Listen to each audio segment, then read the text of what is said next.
같이 기도하시겠습니다. 사랑이 많으신 자비로우신 우리 아버지 하나님, 영원한 죄와 사망에서 값없이 우리를 구원해 주시고 자녀 삼아 주신 은혜 감사드립니다. 이렇게 주일 아침에 사랑하는 주의 자녀들 함께 찬양하며 말씀 안에 위로와 힘을 얻을 수 있는 기회를 주시니 감사드립니다. 물과 같은 말씀으로 행여 우리의 생활 가운데 하나님 앞에 더러운 것들이 있다면 깨끗하게 씻어주시고, 불과 같은 말씀으로 식어진 우리의 심령을 뜨겁게 다시 회복시켜 주시고, 방망이와 같은 말씀으로 우리의 어그러지고 굽어진 잘못된 생활과 생각들을 곧게 펴주시기를 간절히 바라고 원합니다. 주님 재림 직전의 때를 사는 주님의 자녀들다운 합당한 생활로 하나님의 영광을 나타내게 도와주시옵소서. 지난 어제 7번에 걸친 수양회를 아무 사고 없이 은혜 가운데 마무리할 수 있도록 도와주심에 감사드립니다. 수많은 영혼이 주님의 은혜로 구원을 얻었습니다. 주님께서 그 심령을 붙드셔서 이제 30배, 60배, 100배 열매 맺는 삶을 살아갈 수 있도록 도와주시옵소서. 저희 화순교회 가을 대전도 집회 2주를 앞두고 있습니다. 200명을 목표로 하나님 앞에 간구드립니다. 우리 주변에 이뤄진 영혼들, 가족들, 친구들, 이웃들, 그들에게 은혜의 복음을 담대하게 외쳐서 그들도 우리와 같은 구원의 은혜를 깨닫고 주님이 주시는 평안과 기쁨 속에 살아갈 수 있도록 도와주시옵소서. 우리 가운데 심령이 상하고 낙심된 형제자매님들 계시다면 오늘 말씀에서 위로를 얻게 하시고 주님의 능력과 함께 하시는 하나님의 사랑으로 우리의 연약한 무릎을 일으켜 세워주시옵소서. 이제 이번 주 수요일 저녁 일본 니가다 선교를 출발하게 됩니다. 함께하는 우리 형제 자매님들 주님께서 건강 주시고 주님께서 앞서 행하셔서 또 이번 선교를 통해서 많은 영혼이 구원을 얻고 일본 니가다 교회가 더욱 견고히 세워지는 기회가 되도록 축복해 주시옵소서. 주님께서 우리 화순교회를 통해서 크고 놀라운 역사를 이루어 주시며 하나님의 영광을 나타내 주시기를 간구드리며 우리를 사랑하시는 예수님 이름으로 감사하며 기도드렸습니다. 아멘. 신약 성경 고린도후서 1장 3절로 7절을 찾겠습니다. 신약 286페이지입니다. 제가 페이지를 아라비아 숫자를 말씀드리면 오른쪽 왼쪽 상하단에 숫자를 참고하시면 되겠습니다. 고린도후서 1장 3절로 7절 같이 읽겠습니다. 찬송하리로다. 그는 우리 주 예수 그리스도의 하나님이시요 자비의 하나님이시요 모든 위로의 하나님이시며 우리의 모든 환난 중에서 우리를 위로하사 우리로 하여금 하나님께 받는 위로로서 모든 환난 중에 있는 자들을 능히 위로하게 하시는 이시로다. 그리스도의 고난이 우리에게 넘친 것 같이 우리의 위로도 그리스도로 말미암아 넘치는도다. 우리가 환난 받는 것도 너희의 위로와 구원을 위하며 혹 위로받는 것도 너희의 위로를 위함이니 이 위로가 너희 속에 역사하여 우리가 받는 것 같은 고난을 너희도 견디게 하느니라. 너희를 위한 우리의 소망이 견고함은 너희가 고난에 참여하는 자가 된 것 같이 위로에도 그러할 줄을 알미라. 오늘은 고린도후서 1장 3절로 7절을 본문으로 위로의 하나님이라는 제목으로 함께 교훈을 받도록 하겠습니다. 바울은 고린도 교회 안에 여러 가지 그 문제가 있다는 소식을 에베소에 있을 때 전해 듣습니다. 그래서 고린도 전서를 기록을 해서 그 문제들에 대한 어떤 그 해결책들을 제시해 주죠. 그래서 고린도 전서를 공부해 보면은 고린도 교회 안에 어떤 문제들이 있었는지를 알 수 있는데 1장에 보면은 형제 자매들 간에 어떤 분쟁이 있었어요. 나는 게바에게 세례받았다. 나는 아볼로에게 세례받았다. 바울에게 세례받았다. 이제 그런 어떤 분쟁이 서로 마음이 갈려 있었던 것 같아요. 그리고 우상의 제물의 문제도 있었고 또 성적으로도 문제가 있었고 또 가정생활에 부부관계에도 문제가 있었던 겁니다. 그래서 고린도 전서를 통해서 우상의 제물의 문제라든가 부부가 각방을 쓰는 문제라든가 아내로서의 의무 또 남편으로서의 의무가 어떤 것인지 하나님이 세우신 가정의 질서는 어떤 것인지 또 성찬식에 대해서 또 고린도 교회가 그렇게 시끄러웠지만 아이러니하게도 참 은사나 방언이 상당히 많이 나타났던 교회였습니다. 아마 의도적으로 하나님이 그런 고린도전서를 주신 것이 아닐까. 왜냐하면 최근에도 이제 어떤 분을 상담을 하는데 어떤 방언하는 것 또 안수에서 병 낫는 것에 대해서 이렇게 마음이 다 뺏겨 있는 경우를 보았습니다. 아마 그런 경우가 있을 줄 아시고 고린도전서를 통해서 하나님이 그런 은사들 또 하나님이 주신 그런 여러 가지 교회 안에 역사 속에서 주어지는 그 은사들의 목적과 의미가 무엇이고 또 마지막 때를 사는 주님의 자녀들은 어떠한 모습으로 주님을 섬겨야 될지를 교훈해 주셨다고 믿습니다. 여러분 방언을 어떤 믿음의 기준으로 보시면 안 됩니다. 혹 안수에서 병을 낳았거나 어떤 신령한 어떤 체험을 했다 할지라도 그것이 믿음이라는 착각을 버리셔야 합니다. 고린도 교회는 가장 시끄럽고 문제가 많은 교회였지만 아이러니하게도 은사가 많았고 방언이 아주 많았습니다. 고린도전서 12장을 은사장이라고 하고 고린도전서 14장을 방언장이라고 말을 하죠. 왜 고린도전서 14장의 방언에 대해서 12장의 은사에 대해서 말씀을 하셨냐면 고린도 교회는 너무 은사가 많고 방언이 많아가지고 아주 어지럽고 시끄러웠던 거예요.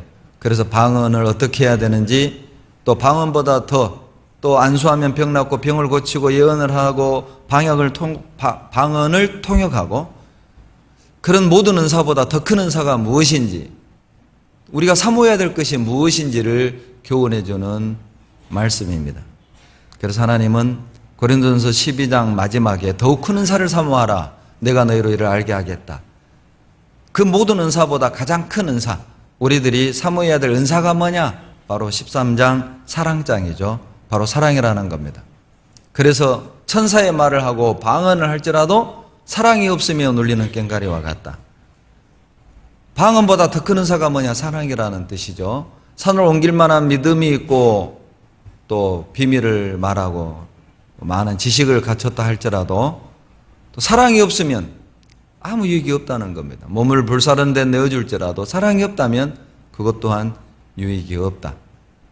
하나님을 향한 사랑, 이뤄진 영혼을 향한 사랑, 성도를 향한 사랑, 교회를 향한 사랑, 그것이 어떤 은사보다도 우리가 갈망해야 될 은사이며 가장 큰 은사라는 것이죠. 방언을 해서 하나님을 알고 구원을 얻는 것보단 우리가 서로 사랑하고 희생하고 원수도 용서하는 그런 모습을 통해서 우리 믿음이 다른 사람과 다르다는 것을 세상 사람들이 알고 말씀으로 인도되어지는 것들을 우리는 보게 됩니다. 여하튼 고린도 교회에 많은 문제가 있었기 때문에 바울은 고린도전서를 기록해서 에베소에 있을 때 고린도 교회로 보냈어요. 그 편지를 받아본 고린도 성도들은 여러 가지 많은 문제들이 정리가 됐고 고쳐졌습니다. 그러나 6개월 뒤에 바울은 마케도니아에서 또 고린도 교회 소식을 듣는데 여러 가지 문제들이 정리되기는 했지만 아직도 풀리지 않은 하나의 문제가 있었는데 그것은 놀랍게도 고린도 성도들이 바울의 사도성을 의심한다는 겁니다. 바울은 사도가 아니다라는 것이죠.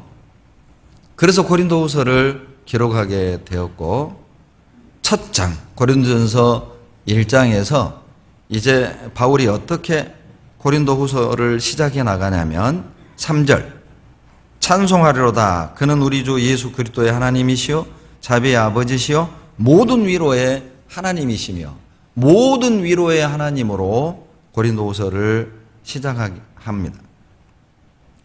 모든 환난 속에서 하나님이 나를 위로해 주셨고 그 위로로 말미암아 내가 그 환난을 견딜 수 있었고 그리고 그 위로로 너희를 위로할 수 있었고 너희도 그렇게 위로를 받고 위로를 하는 사람이 되기를 원한다. 이렇게 시작을 하는 거예요. 지금 고린도후서 1장을.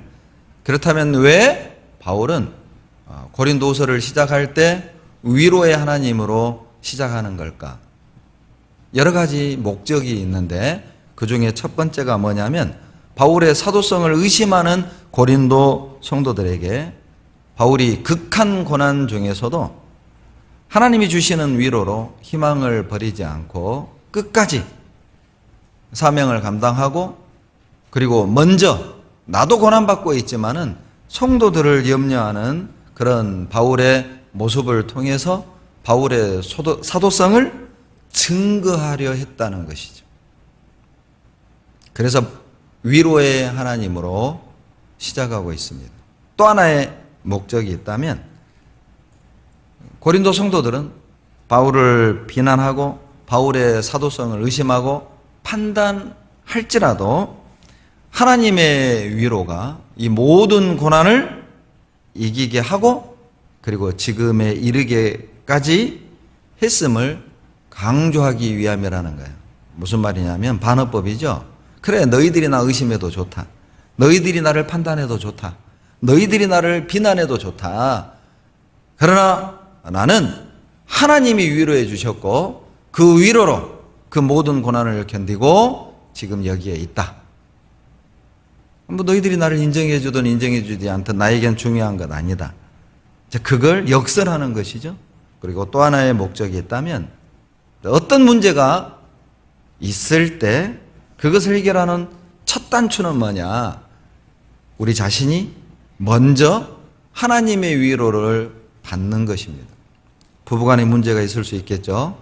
또 이웃 간의 문제가 있을 수 있겠고 사람과의 관계 속에서 어떤 문제가 있을 수 있겠고 성도 간에 어떤 갈등이 있을 수 있겠고 또 개인적으로 여러 가지 어려움이 있을 수 있겠죠.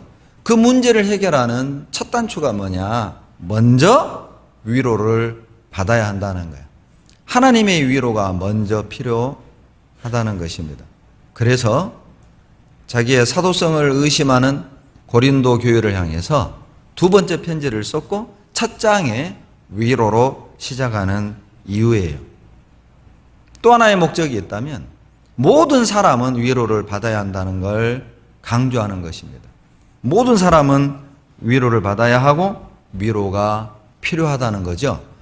그래서 우리가 오늘 본문으로 읽은 고린도후서 1장 3절로 7절까지에 여러분 위로가 몇 번 나오는 줄 아세요? 몇 번 나와요? 집에 가서 세세요. 10번 나와요. 10번. 제가 3번 세봤어요. 10번 나와요. 위로. 그러니까 읽어보면 계속 위로라는 단어가 반복이 되죠. 왜 그렇게 강조하실까? 모든 사람은 위로를 받아야 합니다. 여기 앉아있는 우리 모두는 위로가 필요한 사람이라는 것이죠. 우리가 생각할 땐 에이 무슨 목사님 전도인들이 위로가 필요해, 무슨 집사님들이 위로가 필요해, 무슨 구역장 임원들이 위로가 필요해, 믿음이 얼마나 좋은데 그분들이 앞장서서 일하는 분들인데 그분들이 우리를 위로해야지 무슨 이렇게 생각할 수도 있어요. 여러분 우리가 볼 때 강하게 보이는 사람 있죠? 우리가 볼 때 정말 믿음 있어 보이는 사람 있죠? 여러분 집에서는 남편이 강해 보이죠? 여러분 집에서는 여러분 아버지가 강해 보이죠? 오히려 그분들이 위로가 더 필요한 사람들입니다. 열왕기상. 자, 고린도후서를 딱 잡으시고요. 고린도후서 1장은 실을 껴놓으시고 열왕기상 19장을 보시죠.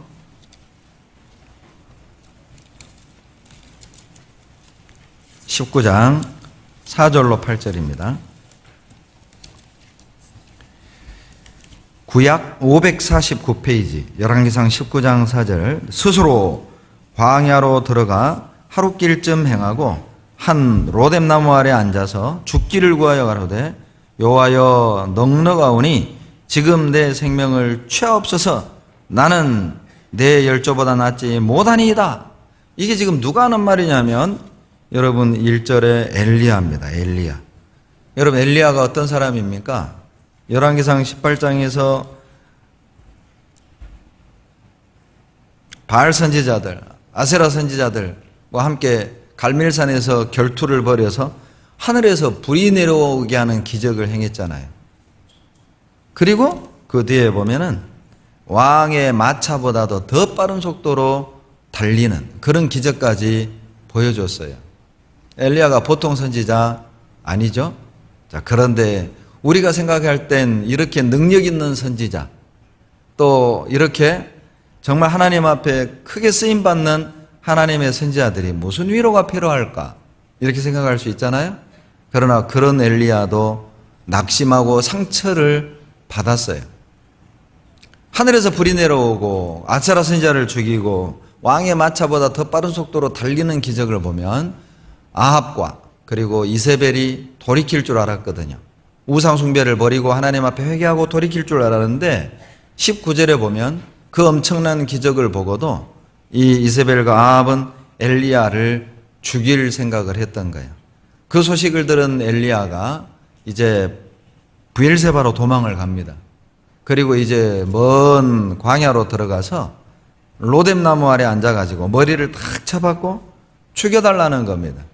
여러분 로뎀나무라고 하니까 우리나라만 느티나무처럼 소나무처럼 이렇게 우뚝 솟아서 밑에 그늘이 있는 나무라고 생각하지 마세요.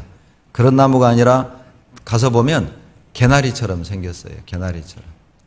이렇게 바닥에서부터 가지가 퍼져나가는, 그리고 가시가 돋아 있습니다. 거기에 무슨 그늘이 있겠습니까? 광야이기 때문에 너무 뜨겁고 너무 고통스러우니까, 그늘이 없으니까 그런 어떤 개나리같이 쭉쭉 땅에서부터 가지가 뻗어나오고 가시가 돋친 그 로뎀나무 그늘 아래 머리를 딱 들이밀고 너무 괴로우니까 하나님 그냥 나 죽이시오. 나 데려가십시오. 이런 기도를 할 지경이에요. 엘리야. 그리고 지쳐서 잠이 들었습니다. 그때 하나님이 천사를 보내서 7절 보세요. 5절입니다. 5절로 7절 같이 읽습니다. 로뎀나무 아래에 누워 자더니 천사가 어루만지며 이르되 일어나서 먹으라 하는지라. 본즉 머리맡에 숯불을 구운 떡과 한 병 물이 있더라. 이에 먹고 마시고 다시 누웠더니 여호와의 사자가 또 다시 와서 어루만지며 이르되 일어나서 먹으라. 내가 그를 이기지 못할까 하노라 하는지라. 죽여달라는 엘리야를 향해 하나님이 책망한 게 아니죠. 너 구원받은 사람 맞아? 우리 같으면 이럴 것 같아요. 죽여달라는 기도를 들으면 너 구원받은 거 맞아? 구원받은 지 몇 년 됐는데 이것도 못 이겨? 이런 어떤 비난과 책망이 아니라 하나님이 엘리야를 어루만져 주셨어요. 아무 말씀 안 하셨어요. 그 책망에 대해서, 그 불평에 대해서, 그 기도에 대해서 옳고 그름을 따진 게 아닙니다. 우리는요, 시시비비를 가리는데 참 익숙해 있어요. 형제자매들의 간증을 듣고 형제자매들의 어떤 말과 행동을 보고 우리는 판단하고 정죄하는 데는 익숙해 있다는 거죠. 그런데 주님은 어루만져 주셨어요. 여러분, 때로는 그것이 답입니다. 그 사람이 말이 틀리고 그 사람의 행동이 틀렸지만은 그냥 때로는 옳고 그름을 따지기보단 어루만져주고 안아주고 그것이 답인 경우도 있어요. 하나님이 엘리야를 어루만져 주셔요. 그리고 먹어라. 그것을 먹고 또 지쳐서 잠이 들었습니다. 또 하나님이 어루만져 주시고 이제 일어나 먹으라는 거예요. 왜? 8절에 이에 일어나 먹고 마시고 그 식물의 힘을 의지하여 40주 40야를 행하여 하나님의 산 호렙에 이르니라. 40일 동안을 또 광야를 걸어가야 하는데 앞에 더 많은 고난이 놓여져 있는데 너 지금 여기서 쓰러져 있으면 40일 동안 호렙산을 향해 어떻게 갈 거냐? 힘내라. 이거 먹어라.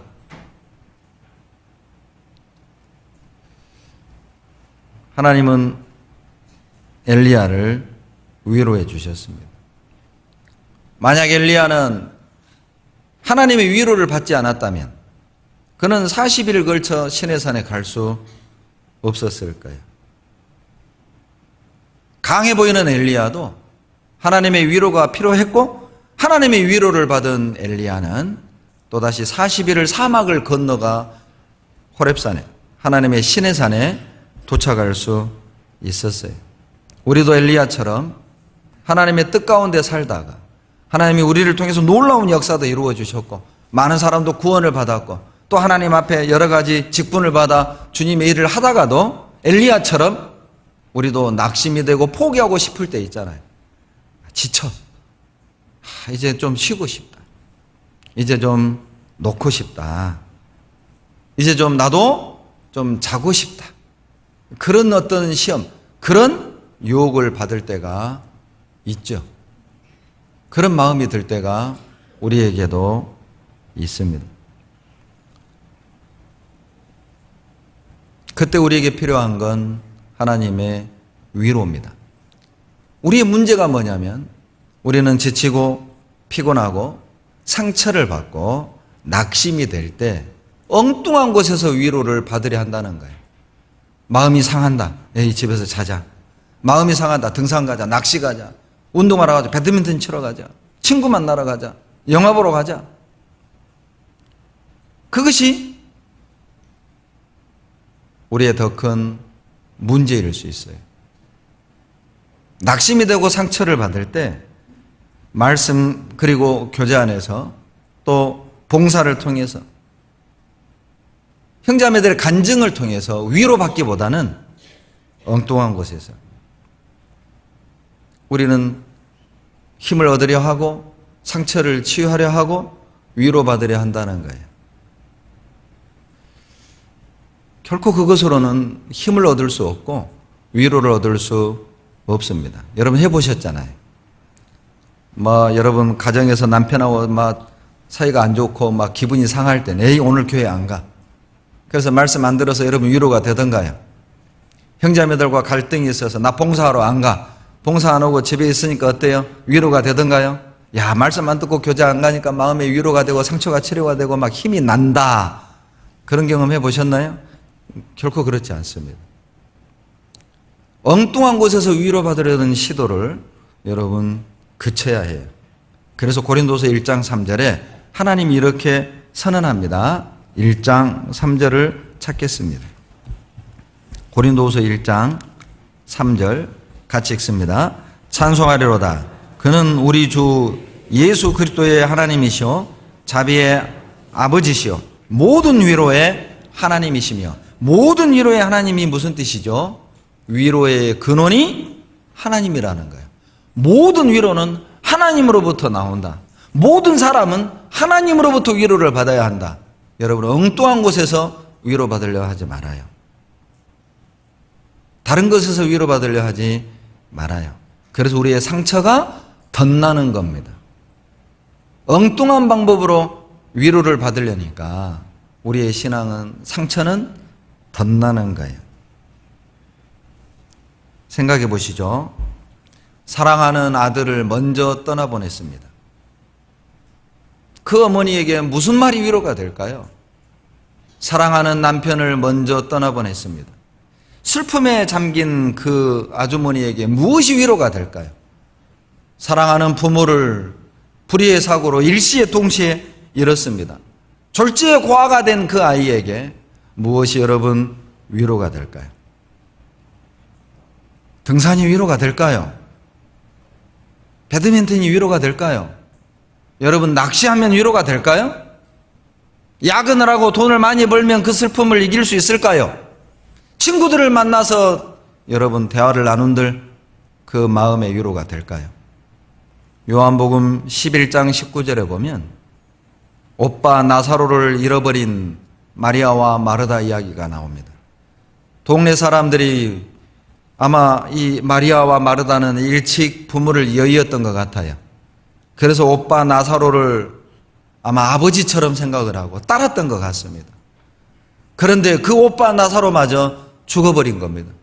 슬픔에 젖은 이 마리아와 마르다를 마을 사람들이 위로하기 위해 11장 19절에 보면 위문을 와요. 위로하기 위해 방문을 한 거죠. 그러나 어떤 위로도 얻지 못합니다. 요한복음 11장 31절에서 예수님이 오셨다는 소식을 듣고 마리아와 마르다가 일어나서 예수님을 찾아가요. 그것을 보던 위로하러 왔던 유대인들이 이제 곡하러 무덤에 가나 보다 따라가는 거예요. 요한복음 11장 31절은 동네 사람들의, 마을 사람들의 위로는 전혀 위로가 되지 않았다는 거예요. 여러분, 무슨 말로 위로가 될까요? 자식을 먼저 보낸 어머니에게, 남편을 먼저 떠나보낸 아내에게, 부모를 일시에 잃어버린 고아에게 여러분, 천국에서 다시 만날 수 있다. 이것만큼 위로가 되는 말씀이 있을까요? 저도 저희 어머니가 갑자기 수년 전 춘계 수양회를 다녀오시는 교회 버스 안에서 심장마비로 돌아가셨습니다. 저도 춘계 수양회를 참석하고 이제 제가 그때는 광주교회에 있을 때 있기 때문에 교회 일이 있어서 금요일 날 밤에 내려와야 했어요. 그래서 어머니를 찾아가서 어머니 먼저 내려가겠습니다. 내일 뵙겠습니다. 하고 내려왔어요. 그리고 이제 오전 다음날 토요일 날 아침에 광주교회 은장의 부회장님으로부터 이제 전화가 왔습니다. 이 집사님이 울고 대답을 못하는 거예요. 말을 못해 우시느라고. 그 어른이, 부회장님. 아니, 집사님 왜 그러시냐고. 얘기하시라고. 어머니가 돌아가셨다는 거예요. 이서휴게소에서 심장마비로 돌아가셨대요. 그리고 어머니를 전북대 영안실에 모셨다는 겁니다. 그 소식을 듣고 저도 경황이 없었습니다. 형님들에게 알릴 생각도 못하고 자매에게 뭐 말할 생각도 못하고 혼자 이제 부랴부랴 운전을 하고 고속도로를 올라타고 전주를 향하는데 운전할 수가 없었어요. 가다 서다 가다 서다. 그러니까 눈물이 앞을 가리니까 운전하고 가는데 계속 떠오르는 겁니다. 내가 그때 왜 그랬을까?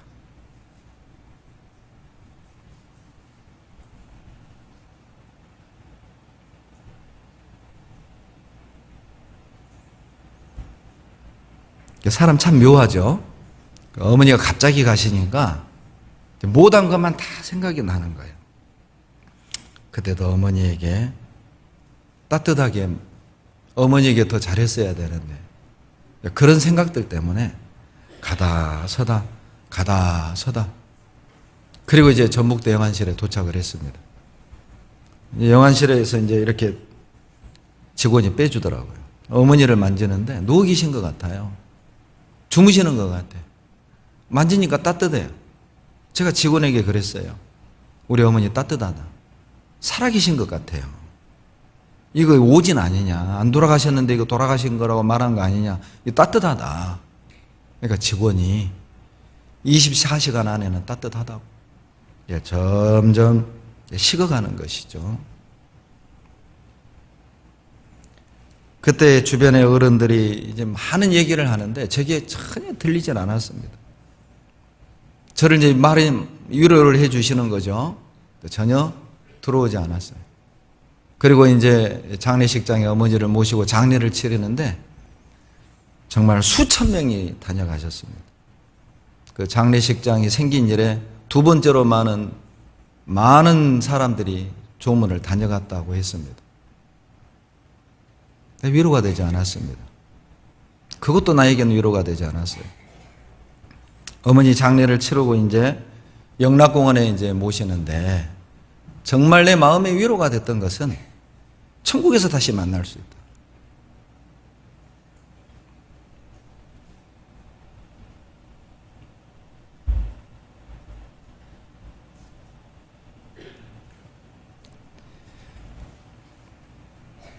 그거보다 더 큰 위로가 있을까요?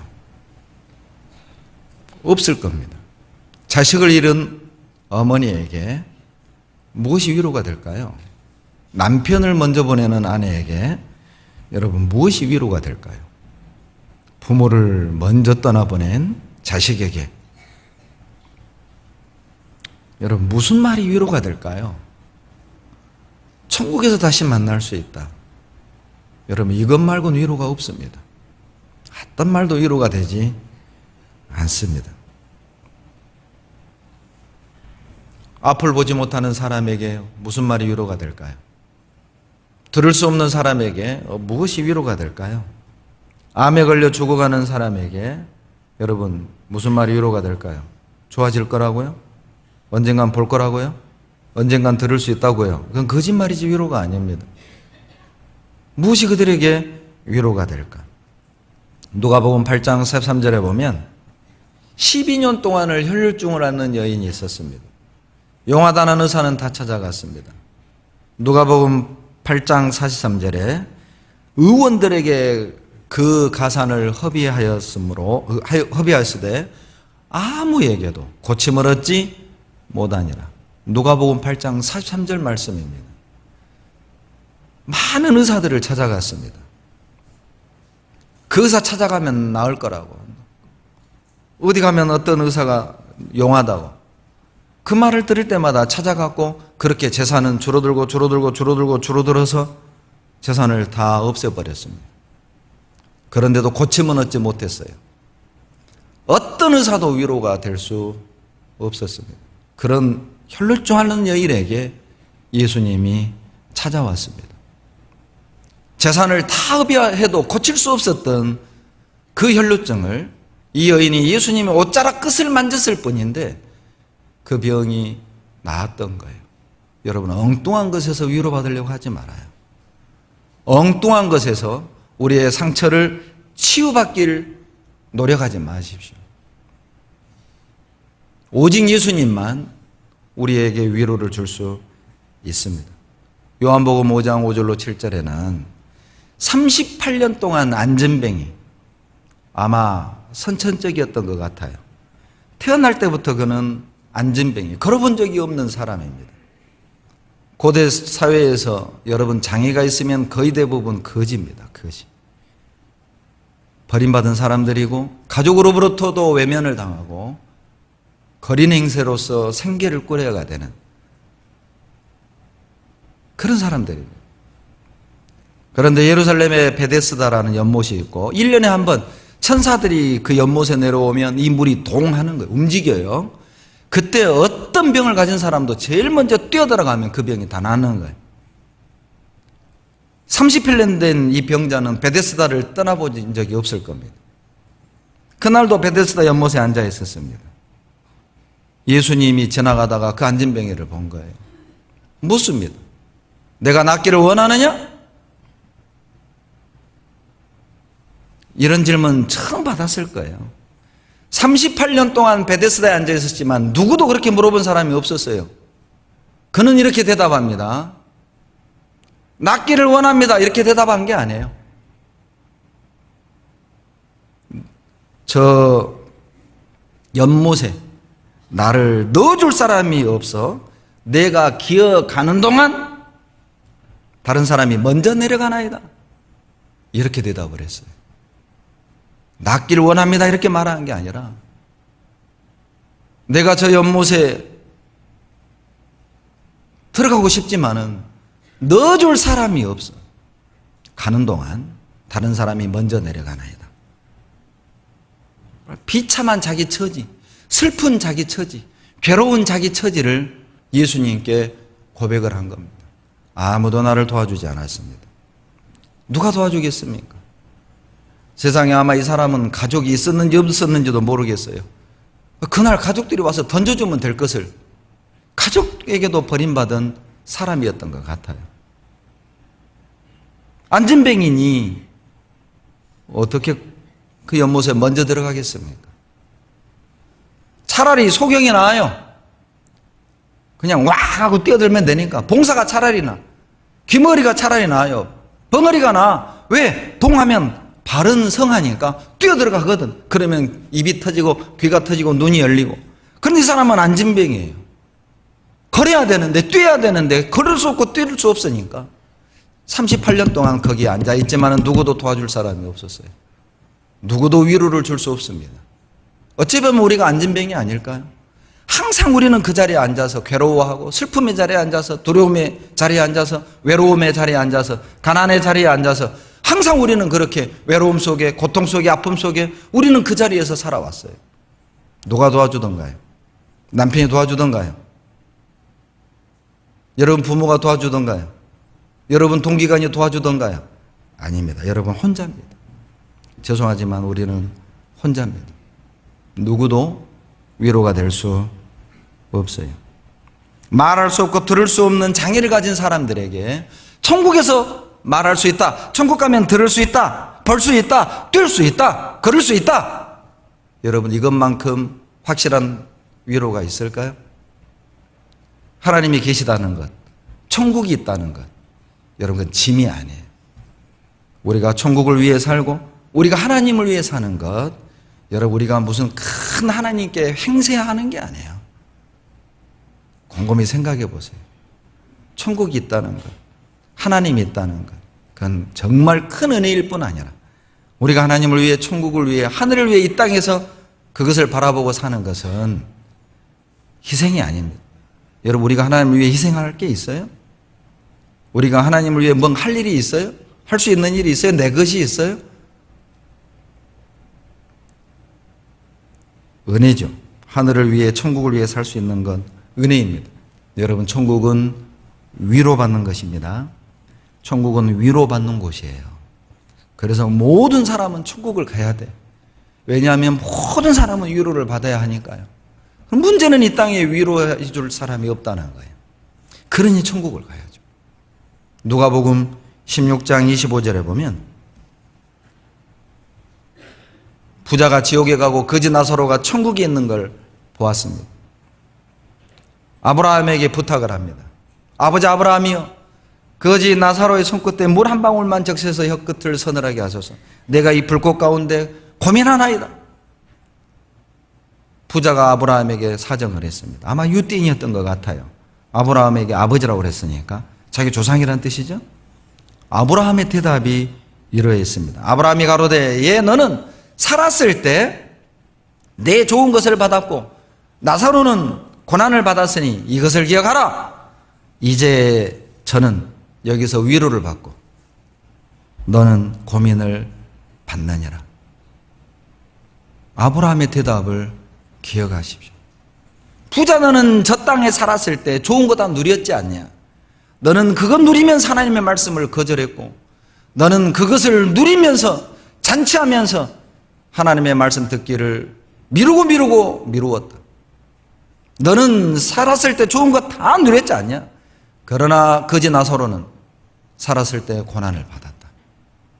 이제 그는 이곳에서 위로를 받고, 너는 고민을 받는 것이 마땅하지 않냐? 두려운 말 아닙니까? 물론 우리는 여기 앉아있는 대부분의 형제자매님들은 구원에 대한 확신이 있는 분이라고 믿습니다. 그렇다면 우리는 천국을 가겠죠. 아마 지옥에서 고난을 당하는 사람은 아마 그렇게 많지 않을 겁니다. 그러나 생각해 봅시다. 부자에게 있던 이 아브라함의 책망이 나에겐 관계없는 말일까요? 너는 이 땅에서 좋은 것을 누리지 않았냐? 좋은 것을 누리느라고 고난을 받기를 싫어하고 자기가 하고 싶은 것을 하고 사느라고 주님 위에 어떤 희생도 경험해 보지 않고 하나님을 만난다면 이 책망이 나에게 주어질 책망은 아닐까? 생각해 보시죠. 거지에게 무엇이 위로가 되겠어요? 밥 한 끼 따뜻한 밥 준들 위로가 되겠습니까? 이 저녁밥을 걱정해야 됩니다. 저녁에 따뜻한 국밥을 한 그릇 준들 위로가 되겠습니까? 다음날 아침을 걱정을 해야 합니다. 그런데 거지는 이 땅에서는 위로를 받지 못했지만은 죽어서 위로를 받았어요. 살아서 위로받지 못한 거지가 죽어서 위로를 받았고, 이 땅에서는 위로받지 못했던 거지가 하늘에서는 위로를 받았어요. 이 땅은 위로받는 곳이 아닙니다. 속지 말아요. 그것을 가지면 위로가 될 것 같아요? 그것을 하면 위로가 될 것 같아요? 그것을 먹고 마시면 위로가 될 것 같아요? 거기를 가면 위로가 될 것 같아요? 먹고 마시고 거기를 가도 누군가를 만나도 여러분 위로는 안 됩니다. 그때뿐이죠. 그때뿐이에요. 문제가 해결되는 건 아니죠. 하나님이 아닌 다른 것 위로가 될 수 없습니다. 이사야 51장 12절입니다. 이사야 51장 12절.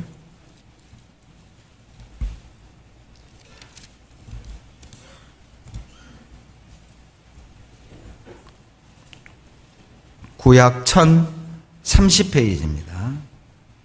구약 1030페이지. 이사야 51장 12절 같이 읽겠습니다. 가라사대 너희를 위로하는 자는 나연을 너는 어떠한 자에게 죽을 사람을 두려워하며 불같이 될 인자를 두려워하느냐. 하나님이 이스라엘 백성을 향해 하신 말씀입니다. 너희를 위로하는 자는 나연을 너희는 어찌하여 바벨론을 인하여 두려워하느냐. 앞으로 바벨론에게 포로로 끌려갈 것을 하나님은 아셨거든요. 그리고 지금 이 국제 정세가 바벨론이 힘이 강해져 가고 쳐들어올 기미거든요. 그러니까 이 이스라엘 백성들이 불안 두려워하는 겁니다. 하나님의 책망이죠. 너희를 위로하는 자는 나연을 너희가 어찌하여 죽을 인생을 두려워하느냐. 하나님의 위로가 두려움을 이긴다는 의미도 들어 있습니다. 나를 위로하는 분이 하나님이라는 사실을 우리가 분명히 기억한다면 바벨론이 쳐들어와도 여러분 두려움을 극복할 수 있어요. 누가 나를 위로합니까? 나의 위로자는 누구입니까? 하나님이에요. 여러분 술로 위로받으려 하지 말아요. 죄송한데 아직 술 못 끊는 분 계시죠? 담배 못 끊는 분 계시죠? 여러분 술 담배가 위로를 해주던가요? 오히려 술 담배는 여러분을 어둡게 하고 무겁게 하고 신앙을 위선적으로 만들어요. 겉으로는 믿음 있는 척하지만 뒤로는 술 담배를 아직도 즐기고 있다면 여러분 그것 때문에 교제 더 깊이 못 들어오잖아요. 그리고 이중적인 신앙생활을 하죠. 괴로운 거예요. 반드시 끊으셔야 됩니다. 술 담배가 나를 위로해 줄 거라는 착각을 버리세요. 배드민턴이, 탁구가, 등산이, 낚시가 여러분 위로해 줄 거라고 착각하지 마십시오. 거기에 시간을 허비하지 말아요. 다른 것으로는 위로 얻을 수 없습니다. 이사야 51장 12절이 그것을 말하는 겁니다. 너희를 위로하는 자는 나연을 어찌하여 너희가 엉뚱한 것에서 위로를 얻으려 하느냐? 그러니 너희에게 두려움이 더 임하는 것이다. 이사야 51장 12절 의미입니다. 여러분, 죄 때문에 고통스러워하는 사람, 죄 때문에 괴로워하는 사람에게 무엇이 위로가 될까요? 여러분도 그런 경험 있죠?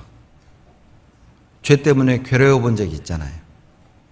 해서는 안 될 짓을 하고 괴로워 본 적이 있잖아요. 엎질러진 물 때문에 여러분 어떻게 돌이킬 수가 없어서 마음에 괴로움을 갖고 사는 사람이 있습니다. 여러분, 죄라는 말을 들으면 과거의 기억이 탁 떠오르죠? 부모를 향해 저질렀던 죄, 남편을 향해 저질렀던 죄, 아내를 향해 저질렀던 죄, 자식을 향해 저질렀던 죄, 그 죄가 기억이 나면 정말 마음이 답답해요. 시간을 거꾸로 돌릴 수만 있다면 그때로 돌아가서 이 마음을 풀고 싶고, 그때로 돌아갈 수만 있다면 내가 두 번 다시 그 짓은 내가 그렇게는 안 살았을 텐데, 아마 이런 후회를 가지고 사는 사람도 많습니다. 여러분, 그들에게, 죄로 인해 눌리고 고통받는 그들에게 무엇이 위로가 될까요? 이사야 40장 1절 2절입니다. 이사야 40장 1절 2절 같이 읽습니다. 너희 하나님이 가라사대 너희는 위로하라, 내 백성을 위로하라. 너희는 정다이 예루살렘에 말하며 그것에게 외쳐 구하라. 그 복역의 때가 끝났고 그 죄악의 사함을 입었느니라. 그 모든 죄를 인하여 여호와의 손에서 배나 받았느니라. 너의 죄가 사해졌다는 말보다 더 큰 위로가 있겠습니까? 저희 집은 불교였습니다. 저희 큰 형님이 제가 초등학교 1학년 때 사고로 이렇게 돌아가셨어요. 그 바람에 저희 온 식구를 영산포에 있는 어떤 절에 다 이름을 올렸다고 그래요.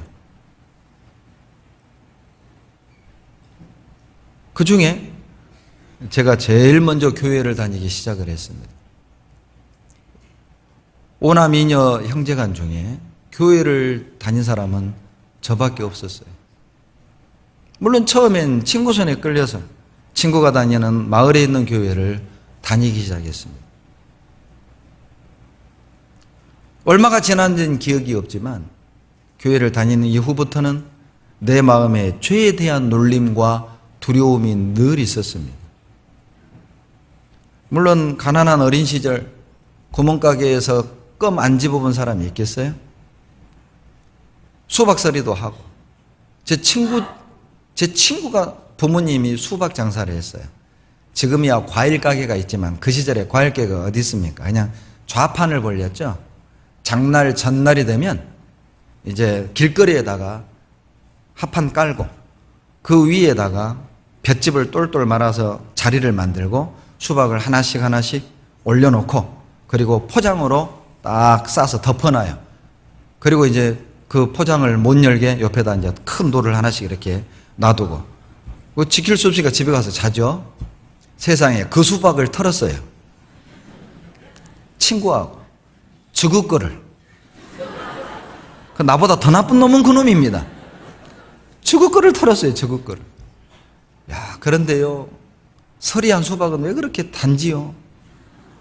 그 도둑질해서 먹는 수박은 정말 안 익어도 맛있습니다. 해본 사람만 알아요. 근데 그 기억이 지워지질 않아요. 엄마를 원망했던 거, 어머니한테 막 불평하고, 물론 어머니 앞에서는 함부로 못합니다. 우리 어머니가 저보다 훨씬 무서운 분이기 때문에. 그러니까 이제 어머니가 심부름을 시키면 앞에서는 고분고분 이해하지만 골목을 돌아서 어머니가 안 보이면, 예전에 이제 기름 간장통에다가 주유소에 가가지고 석유를 1리터 받아와서 곤노에 넣어가지고 곤노에서 국을 끓였잖아요. 곤노 맞나? 표준어가 생각이 안 납니다. 근데 항상 꼭 이렇게 자치기 하고 구슬치기 하고 놀고 있는데 꼭 어머니가 불러요. 형기야, 새구지름 사와라, 새구지름. 새구지름이 석유입니다. 우리 어머니에게는 새구지름이에요. 그러면 이제 그 간장통을 들고 가다가 땅에다 팽개치고 발로 뻥 차고 투덜투덜 하면서 주유소까지 가요. 그리고 이제 또 놀고 있는데 형기야, 연탄 사와라, 연탄. 연탄을 남들은 다 이렇게 쌓아놓고 살았지만 저희 집은 쌓아놓고 살 형편이 안 됐습니다. 꺼질 때쯤 가서 이제 새끼줄에 연탄을 하나씩 이렇게 들고 이렇게 하나씩 그때 그것도 외상으로, 현찰을 주는 게 아니라 외상으로. 그러니까 저는 어머니 심부름이 싫었어요. 돈이라도 지어주면 좋은데 돈도 안 주고 가져오래, 우리 것도 아닌데. 그러니까 어머니 심부름이 나는 싫었어요. 그런 기억들이 저에게는 항상 눌림으로, 그 죄들이 나를 누르고 있었어요. 그래서 새벽 제단을 쌓고 철야를 하고 무등산 제일기도 올라가서 산기도를 하고 금식도 해보고 그때뿐이죠. 주여 주여 금식을 하고 철야를 하면, 통성기도를 하면 그때는 후련하지만 그게 끝나면 죄의 눌림은 다시 올라옵니다. 그러다가 89년 4월 8일에 우리 주님이 내 죄를 대신하여 십자가에 피 흘려 죽으심으로 나의 모든 죄를 영원히 값없이 도말해 주셨다. 그것이 복음이죠. 죄 때문에 두려워하고 죄 때문에 고통스러워하던 사람에게 너의 죄값을 배나 갚았단다. 여러분, 이것만큼 위로가 되는 말이 있을까요? 너희는 위로하라. 나의 백성을 위로하라. 저의 복역의 때가 끝났고 저희 죄를 배나 받았느니라. 이것만큼 위로되는 말씀이 있을까요? 예수님이 십자가에 못 박혀 돌아가실 때 양쪽의 강도 둘이가 죽었습니다. 한쪽 강도가 돌아섰습니다. 하나님의 아들 예수여, 당신의 나라에 임하실 때 나를 생각하소서. 죄 때문에 사형 언도를 받고 사형 집행을 당하는 그 강도에게 예수님이 하신 말씀입니다. 오늘 내가 나와 함께 낙원에 있으리라. 죄 때문에 심판받고 죽어가는 그 강도에게 오늘 내가 나와 함께 낙원에 있으리라. 여러분, 이 말 말고 위로되는 말이 있습니까? 죽어가는 강도에게 오늘 너가 나와 함께 천국에 있을 거다. 이것만큼 위로되는 말씀이 있을까요? 평생 강도짓하다가 잡혀서 사형 집행을 당하고 죽음을 경험하고 있는, 죽음의 문턱 앞에 서 있는 그 강도에게 오늘 너가 나와 함께 낙원에 있으리라. 이것만큼 위로되는 말이 있을까요? 누가복음 18장에 9절에 보면 바리새인과 세리가 성전에 가서 기도를 하는 장면이 나옵니다. 바리새인은 하늘을 우러러 바라보며 기도를 하죠. 하나님이여, 나는 저 세리와 같지 않음을 감사하나이다. 나는 일주일에 2번씩 금식하고 모든 소득의 11조를 드리나이다. 세리는 감히 눈을 들어 하늘을 우러러보지도 못하고 가슴을 치며 가로되 주여, 나는 죄인이로소이다. 불쌍히 여기옵소서. 세리는 기도할 게 없었어요. 나 죄인입니다. 나 불쌍히 여겨 주십시오. 14절 주님의 대답입니다. 내가 너희에게 이르노니 이 세리가 저 바리새인보다 의롭다함을 받고 내려갔느니라. 세리는 세무공무원입니다. 아마 많은 부정을 저질렀던 것 같습니다. 장부도 조작하고 뇌물도 뒤로 챙기고 못된 짓을 일삼았던 거예요. 그래서 당시 세리나 창기는 똑같은 죄인 취급을 받았어요. 그 세리가 하나님 앞에 예수님께 기도합니다. 나는 죄인입니다. 불쌍히 여겨 주십시오. 여러분, 이 사람에게 내가 너의 죄를 사하노라. 너의 죄값을 배나 받았도다.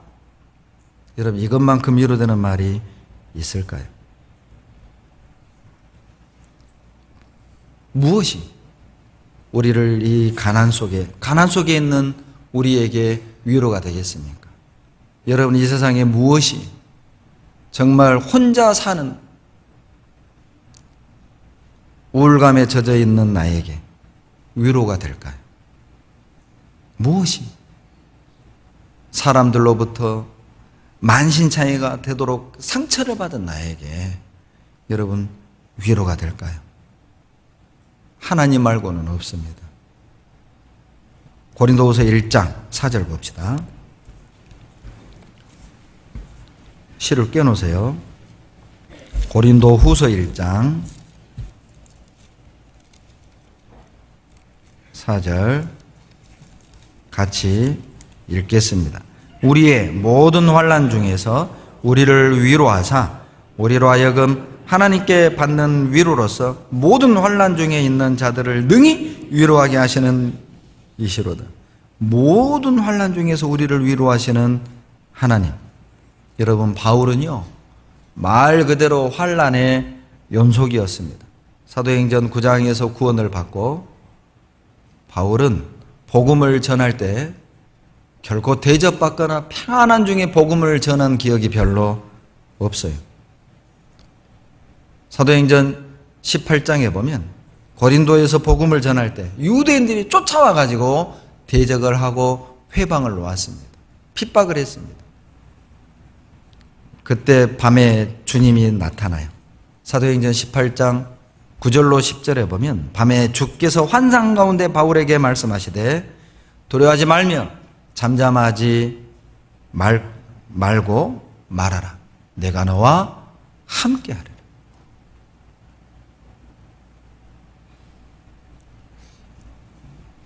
구원을 받고 아마 바울은 자기와 같을 거라고 생각했을 거예요.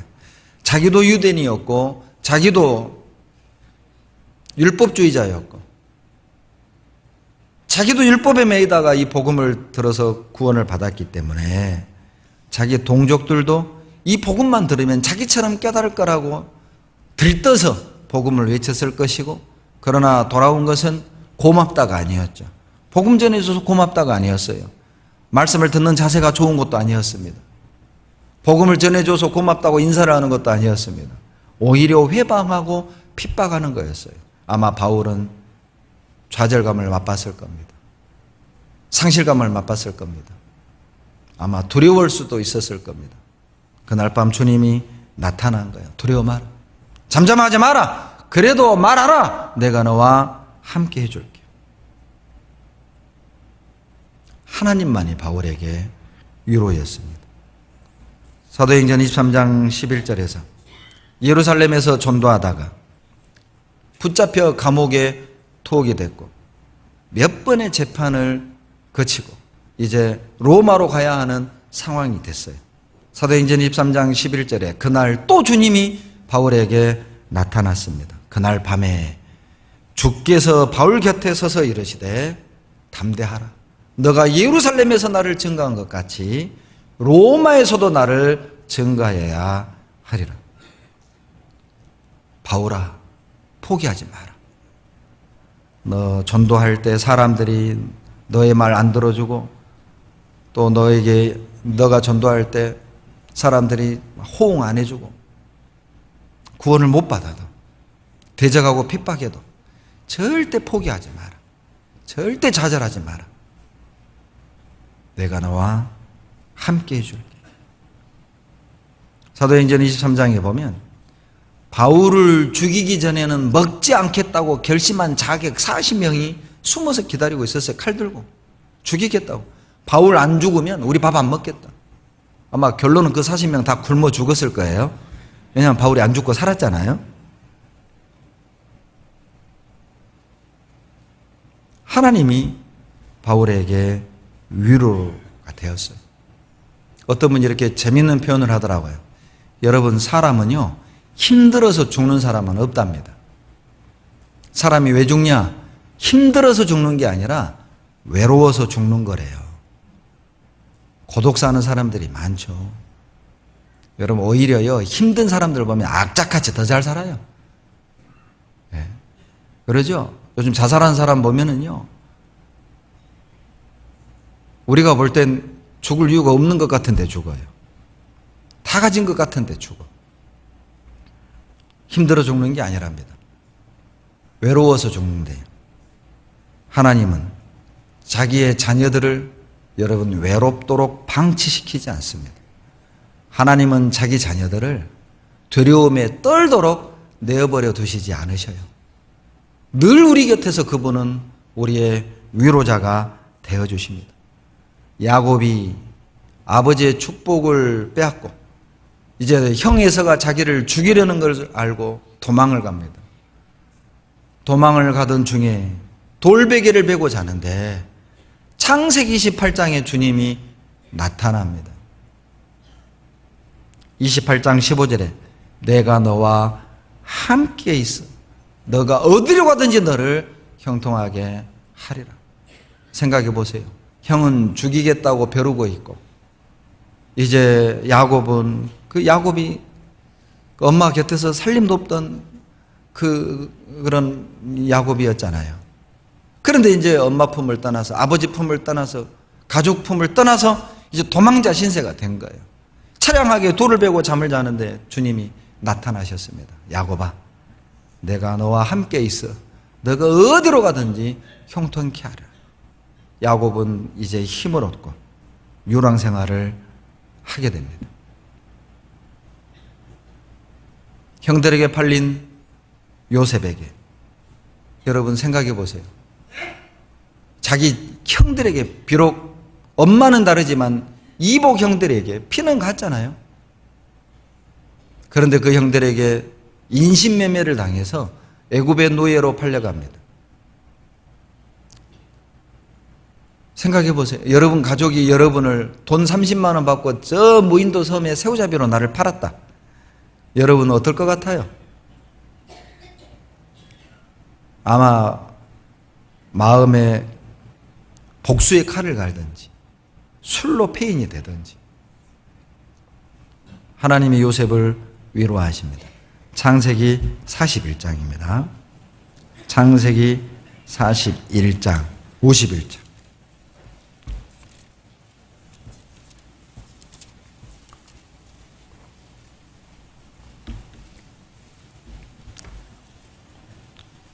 (51절) (52절) 같이 읽습니다.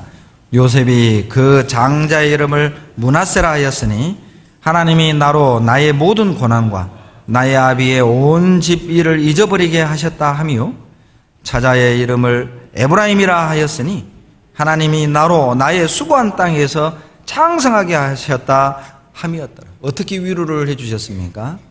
하나님이 므낫세를 주셨어요. 여러분 므낫세 이름이 뭐예요? 나와 있죠?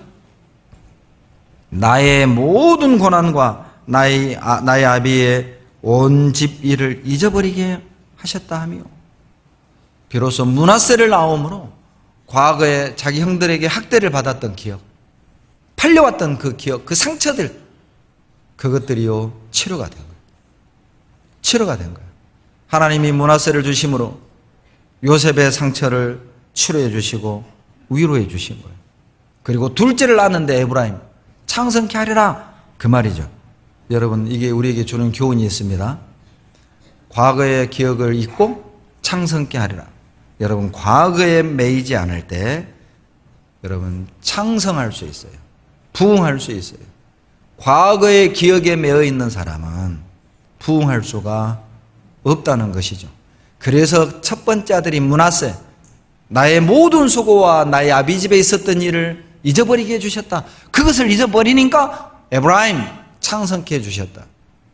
과거에 매이지 말아요. 위로받는 자들, 하나님의 위로를 받는 자들은 여러분 부흥합니다. 창성케 될 거예요.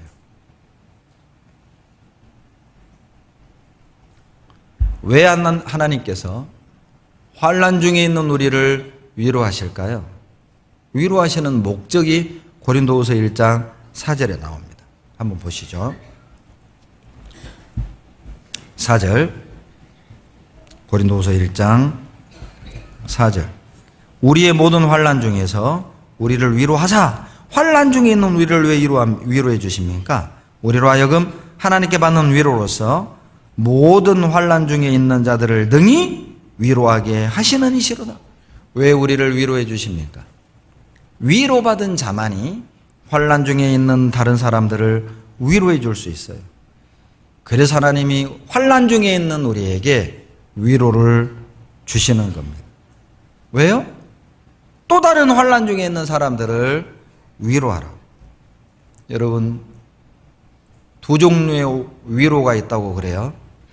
첫 번째 위로는 고난 중에 있는 사람에게 그러한 일을 겪게 되니 참 안 됐습니다, 이렇게 하는 위로가 있고, 또 하나의 위로는 나도 당신이 겪는 그 고통을 저도 전에 겪었었습니다.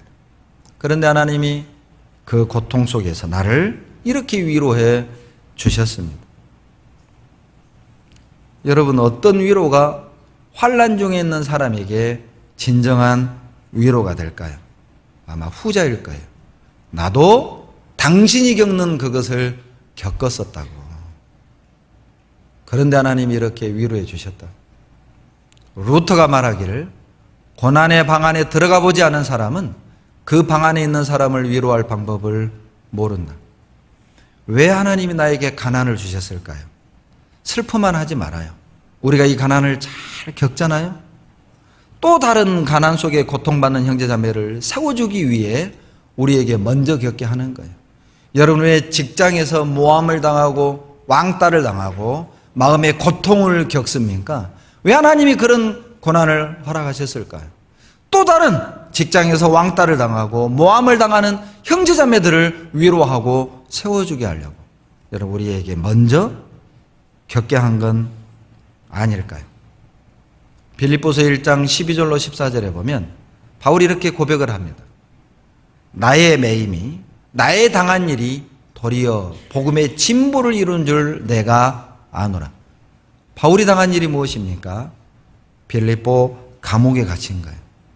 내가 감옥에 갇힌 것이 복음의 진보를 이룬 줄 내가 안다. 감옥에 갇혔는데 무슨 진보입니까? 그 이유가 13절에 나와요. 나의 매임이, 내가 감옥에 갇힌 것이 그리스도 안에서 온 시대 안과 기타 모든 사람에게 나타났으니 형제 중 다수가 나의 매임을 인하여 겁 없이 하나님의 복음을 전했다. 이렇게 되어 있어요. 무슨 말이냐면 세상에 바울은 감옥에서도 전도하는데 감옥 밖에 있는 우리가 이렇게 사는 게 맞냐? 겁 없이 전도했다, 그 말이에요. 바울의 감옥에 갇힌 그 고난을 통해서 감옥 밖에 있는 형제자매들이 겁 없이 전도한 것이죠. 여러분, 우리가 겪는 고난, 우리가 겪는 환난이 있다면 혹 또 다른 일을 위로하고 또 다른 형제자매를 세우는 데 쓰기 위한 하나님의 목적일 수 있어요. 고린도후서 1장 5절 같이 읽겠습니다. 그리스도의 고난이 우리에게 넘친 것 같이 우리의 위로도 그리스도로 말미암아 넘치는도다. 여러분, 또 다른 형제자매를 위로해 주려면 먼저 내가 고난을 받아야 하고 먼저 내가 위로를 받아야 합니다. 그래서 이제 다른 이들을, 환난 중에 있는 자들을 위로하게 하시려고 5절에 고난이 넘치게 하셨어요. 정말 바울은 고난이 넘쳤죠. 고린도서 11장 23절로 27절에 보면 40이 하나 감한 매를 3번 맞고 태장에 맞고 돌에 맞고 강에 의염, 바다에 의염, 동족에 의염, 춥고 굶주리고 헐벗고, 바울은 정말 고난이 넘친 사람이었어요. 그러나 그런 고난 중에도 바울이 사명을 완수할 수 있었던 이유는 여러분, 위로도 넘쳤기 때문입니다. 바울에게 하나님이 고난만 넘치도록 주신 게 아니에요. 항상 그 뒤에 위로도 넘치게 주셨거든요. 고린도서 1장 5절 이 말씀은 주님의 위로는 여러분 고난과 비례하다는 뜻이에요. 고난이 적으면 위로도 적습니다. 고난이 크다면 여러분 위로도 하나님이 크게 주시는 거예요. 고난과 위로는 여러분 비례합니다. 우리가 이 땅에서 신앙 때문에 겪는 고난과 고통이 그렇게 컸다면 주님 앞에 서는 날 누구보다도 우리는 큰 위로를 받게 될 거예요. 이 땅에서 주님을 위해 눈물을 흘린 적이 없고 받는 고난이었다면 하나님 앞에서도 여러분 위로는 없을 것입니다. 바울이 받은 환난과 위로는 모두가 고린도 성도들과 연결되어 있었어요. 6절 고린도후서 1장 6절 같이 읽겠습니다. 우리가 환난 받는 것도 너희의 위로와 구원을 위하며 혹 위로받는 것도 너희의 위로를 위함이니 이 위로가 너희 속에 역사하여 우리가 받는 것 같은 고난을 너희도 견디게 하느니라. 여러분, 바울이 받은 환난이 고린도 성도들의 구원과 위로가 되었다는 거예요. 고린도 교회에 복음을 전하기 위해 바울은 많은 환난을 받았고 그리고 견뎠습니다. 그 결과로 고린도 성도들이 구원 얻을 수 있었던 거예요. 이게 그 뜻입니다. 6절이 우리가 환난 받는 것도 너의 위로와 구원을 위하며, 우리가 환난을 받았지만 견디고 참았던 것은 너희의 구원과 위로를 위함이다. 우리가 환난 속에 견디고 참았기 때문에 너희들이 구원받고 위로받을 수 있었던 거다. 똑같습니다. 여러분, 우리도 여러분 혹 우리 각자에게 어떤 고통과 고난이 환난이 있다면 우리가 그것을 잘 견디잖아요. 누군가가 구원을 얻게 될 거예요. 누군가가 위로를 얻게 될 겁니다. 여러분, 한 편의 시를 소개해 드릴게요. 현직 문화체육관광부 장관이죠. 도종환 장관이 원래 시인입니다. 시인. 그분이 쓴 시 중에 흔들리며 피는 꽃이라는 시가 있어요. 제목부터 멋지죠? 흔들리며 피는 꽃. 흔들리지 않고 피는 꽃이 어디 있으랴. 이 세상 그 어떤 아름다운 꽃들도 다 흔들리면서 피었나니, 흔들리면서 줄기를 곧게 세웠나니, 흔들리지 않고 가는 사랑이 어디 있으랴. 젖지 않고 피는 꽃이 어디 있으랴. 이 세상 그 어떤 빛나는 꽃들도 다 젖으며 피었나니, 바람과 비에 젖으며 꽃잎 따뜻하게 피웠나니 젖지 않고 가는 삶이 어디 있으랴. 여러분, 편안하게 피는 꽃 없다는 겁니다. 바람에 흔들리기도 하고 바람에 젖기도 하고 그러면서 향기 짙은 꽃을 피운 것처럼 우리 인생의 꽃도 고난의 바람도 맞고 가난의 비에도 젖어보고 그러면서 우리 인생의 꽃, 신앙의 꽃도 피운다는 것이죠. 우리에게 어떤 고난이 있다면 우리가 그 고난을 잘 견디면, 그 시험을 잘 통과하면 누군가를 살리고 누군가를 세우게 된다는 거예요. 여러분, 고난을 견디게 하는 강력한 힘은 오직 위로에서 옵니다. 위로에서. 고린도후서 1장 6절. 고린도후서 1장 6절 같이 읽습니다. 우리가 환난 받는 것도 너희의 위로와 구원을 위하며 혹 위로받는 것도 너희의 위로를 위함이니 이 위로가 너희 속에 역사하여 우리가 받는 것 같은 고난을 너희도 견디게 하느니라. 이 위로가 고난을 견디게 하느니라. 고난을 견디게 하는 강력한 능력은 위로에서 나와요. 여러분, 그렇다면 부부간에 비난하고 정죄하기보다, 뭔가를 다고다고 요구하기보다 먼저 위로부터 하세요. 서로를 위로해 주셔야 됩니다. 가족 간에, 자식들에게도, 여러분, 자식들은 부모에게 위로해 줘야 됩니다. 여러분, 부모도 위로 받아야 돼요. 그리고 구역에서 형제자매들을 서로 위로해 주세요. 여러분, 구역장님 위로해 주셔야 됩니다. 조장님 위로해 주셔야 돼요. 너무 힘들어서 내년에는 지금 안 하려고 하는 구역 조장이 있거든요. 여러분, 위로해 주셔요. 어머니 회장단, 봉사회장단도 위로를 받아야 됩니다. 여러분, 집사님들이 믿음 있어 보이죠? 여러분, 집사님들 위로해 주세요. 전도인들이 강해 보이죠? 여러분, 전도인도 위로가 필요한 사람이에요. 그 위로가 고난을 견디게 해요. 여러분 자신을 위로하셔야 됩니다.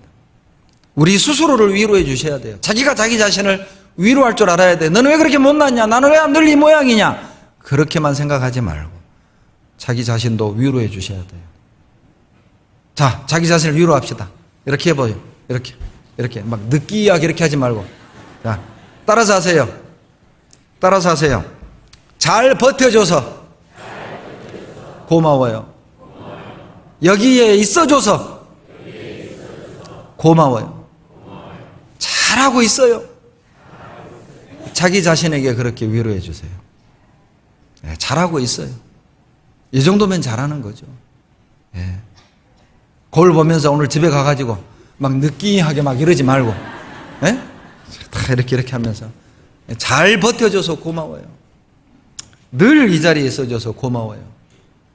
지금 아주 잘하고 있어요. 서로를 위로해 주십시오. 여러분, 하나님은 무엇으로 위로할까요? 이 세상의 것으로는 위로받을 수 없습니다. 전도서 4장입니다. 전도서 4장.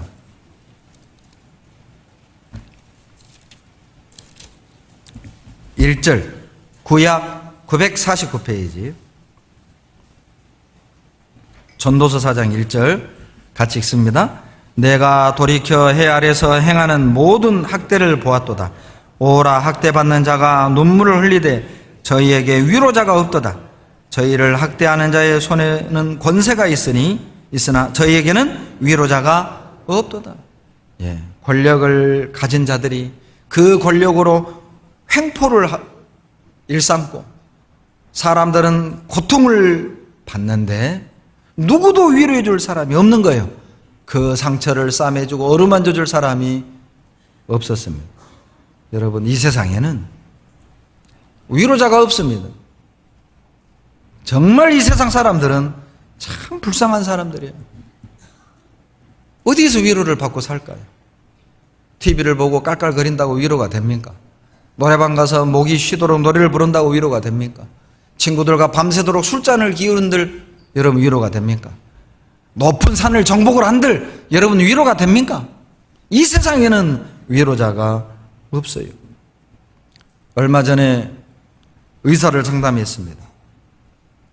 힘들게 예전 같진 않아도 그래도 돈을 잘 번다고 해요. 그런데 이 친구가요, 전도서를 읊어요. 헛되고 헛되니 해 아래서 솟아는 모든 것이 헛되도다.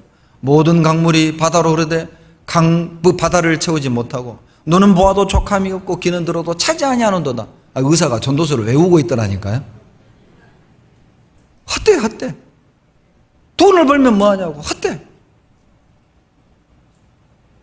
만족이 없는 거예요. 마음이 허무한 거예요. 여러분, 이 세상에는 돈으로 채워지고 술로 채워지고 그리고 인간적인 위로로 채워질 수 없어요. 우리 시대만큼 인간 역사 속에서 볼거리 많고 먹을거리 많고 놀거리 많은 시대가 있었습니까? 볼거리 많고 먹을거리 많고 놀거리 많지만은 우울증 환자도 많습니다. 자살하는 사람은 늘어가고 있습니다. 이 땅에 어떤 것도 위로가 될 수 없어요. 이 땅에서 위로를 기대하지 마십시오. 이 땅의 방법으로 위로를 받을 거라고 착각하지도 말아요. 우리에겐 위로자가 따로 있습니다. 시편 86편 17절. 시편 86편 17절.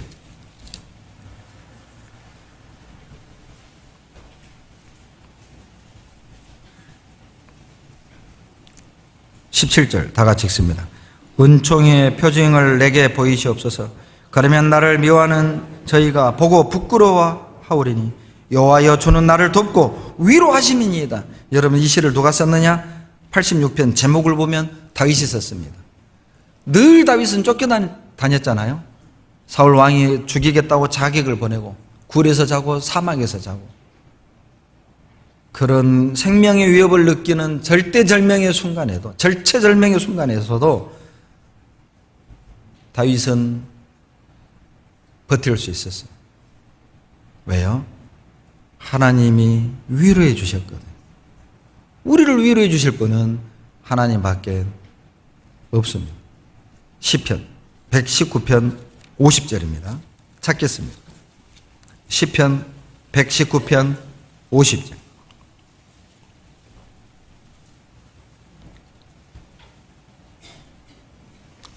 (119편 50절) 같이 읽습니다. 이 말씀은 나의 곤란 중에 위로라. 주의 말씀이 나를 살리셨음이니라. 여러분, 우리가 곤란한 중에 있을 때, 외로움 중에 있을 때, 고통 중에 있을 때 무엇이 위로가 됩니까? 말씀입니다. 말씀만이 우리의 위로가 될 수 있어요. 그러니까 여러분, 곤란할 때 방황하지 말고 말씀을 들으시라고요. 고통 속에 있을 때 방황하지 말고 말씀 앞으로 나오시라고요. 우리가 매일 묵상을 해야 되는 이유입니다. 저는 걱정이 돼요. 우리 식구들이 얼마나 매일 말씀을 읽는지. 여러분, 정말 매일 말씀 읽고 계셔요? 그렇게 말씀 읽고 묵상 카톡방에 올려달라고 해도 안 올려. 그냥 한 귀로 듣고 한 귀로 흐르는 것 같아요. 안 올려. 임원들이 안 올려. 임원들이. 그렇게 부탁을 해도 임원들이 먼저 해야 형제자매들도 해야 되는 거구나 하고 하는 거라고요. 우리가 왜 말씀을 묵상해야 됩니까? 말씀만이 위로예요. 다른 거 없어요. 여러분, 꼭 묵상방에 묵상 올려주세요.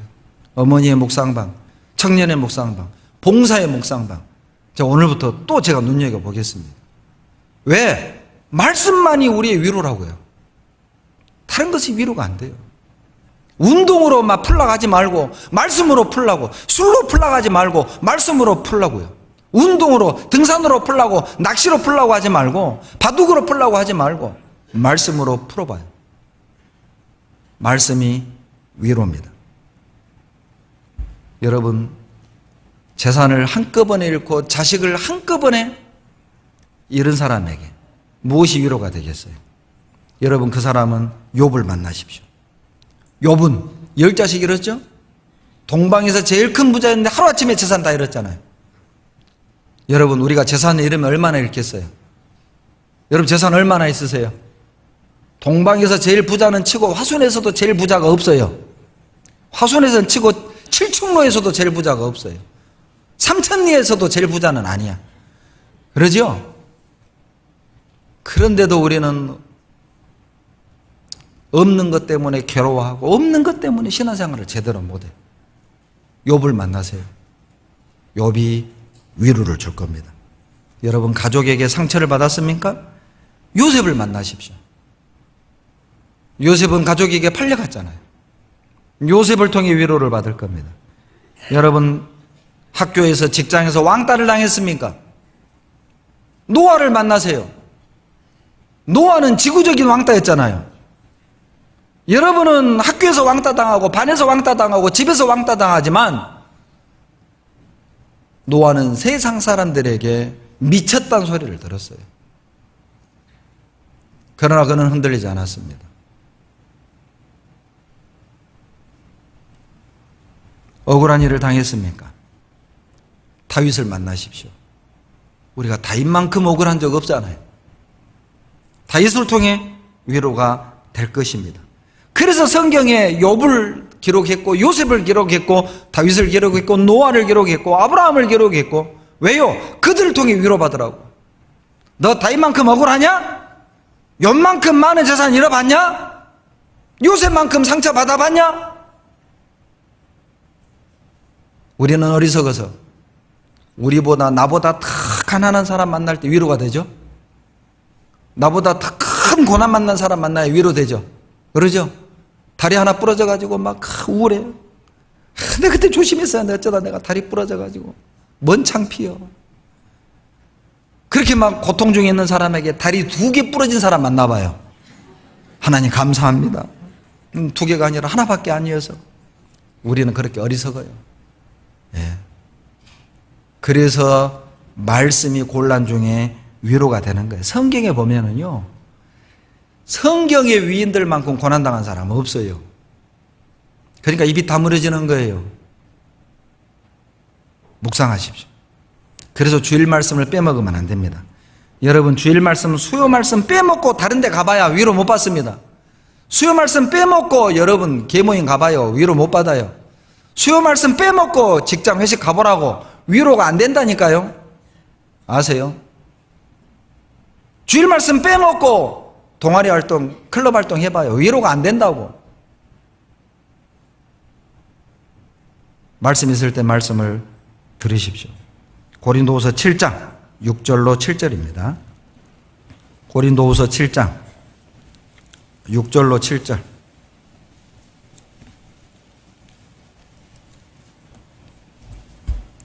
고린도후서 7장 6절로 7절 같이 읽습니다. 그러나 비천한 자들을 위로하시는 하나님이 디도의 오므로 우리를 위로하셨으니 저의 온 것뿐 아니요 오직 저가 너희에게 받은 그 위로로 위로하고 너희의 사모함과 애통함과 나를 위하여 열심히 있는 것을 우리에게 고함으로 나를 더욱 기쁘게 하였느니라. 고린도 교회 소식을 듣고 마케도니아에 있던 바울이 상심이 돼가지고 있는데 어느 날 고린도에서 디도가 돌아온 겁니다.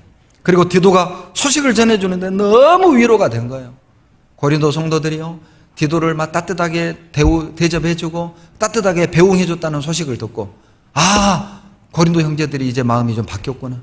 위로가 되는 거예요. 여러분, 무엇으로 우리를 위로해 줍니까?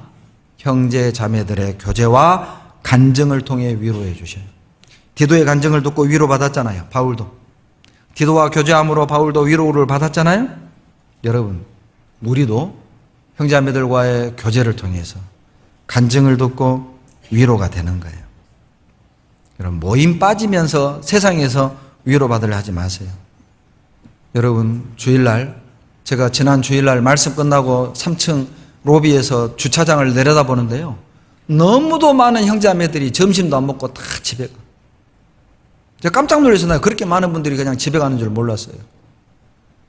교회에서 점심을 먹고 주일 오후 회별교제도 좀 참석하고 청소도 좀 하고, 그렇게 가면 오죽 좋아요? 어디에서 우리는 위로받습니까?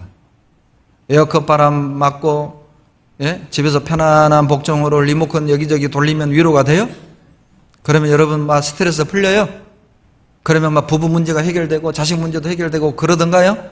절대 아닙니다. 속지 마세요. 마귀가 주는 그 미끼에 넘어가지 말아요. 이제는 주일날 교회에서 좀 점심도 좀 드시고, 예? 그리고 오후에 회별교제도 좀 참석하고 교회 행사에 좀 함께 동참 좀 해주시고, 그럴 때 하나님이 역사하십니다.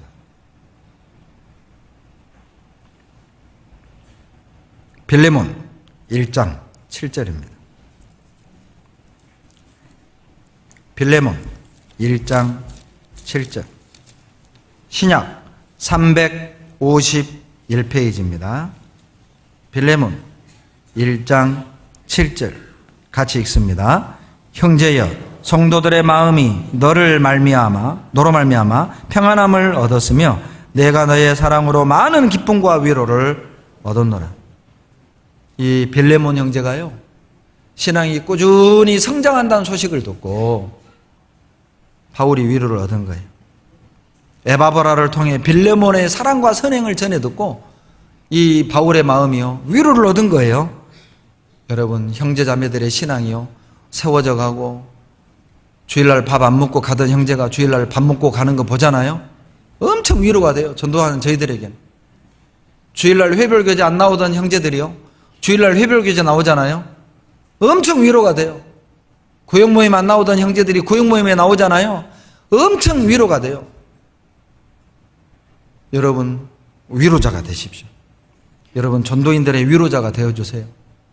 내 주변에 있는 형제자매들의 위로자가 되어주라고. 근심거리가 되지 말고, 염려거리가 되지 말고, 우리의 신앙이 성장하고 뿌리를 하나하나 내려가는 것을 보는 것만큼 여러분, 전도자들에게 위로가 되는 건 없습니다. 술을 끊었다는 소식을 들으면은요, 정말 마음에서, 야, 내가 이 맛에 목회한다.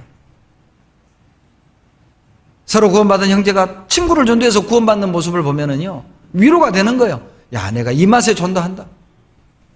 그런데 구원받은 지 5년, 7년이 됐는데 아직도 11조를 안 하고, 아직도 술, 담배를 못 끊고, 아직도 주일날 밥을 안 먹고 가고, 회별 교제를 안 나오고, 그러면 참 마음이 무거워요. 어째 저럴까? 나도 모르게 마음에서 어째 저럴까? 저분을 어찌했을까? 이 마음이 막 올라와요. 어떻게 하면 저 양반이 바뀔까? 이제 막 고민이 되는 거예요, 고민이. 말씀밖에 없지요. 그러니까 막 우리 식구들을 바꿀 수 있는 말씀, 그 말씀을 연구하고 그 말씀에 매달리는 거예요. 저도 이 말씀이 그분 속에 들어가가지고 좀 양심을 꽉 찔러서, 아이고 오늘 말씀 듣고 본 게 내가 참 이러면 안 되겠다.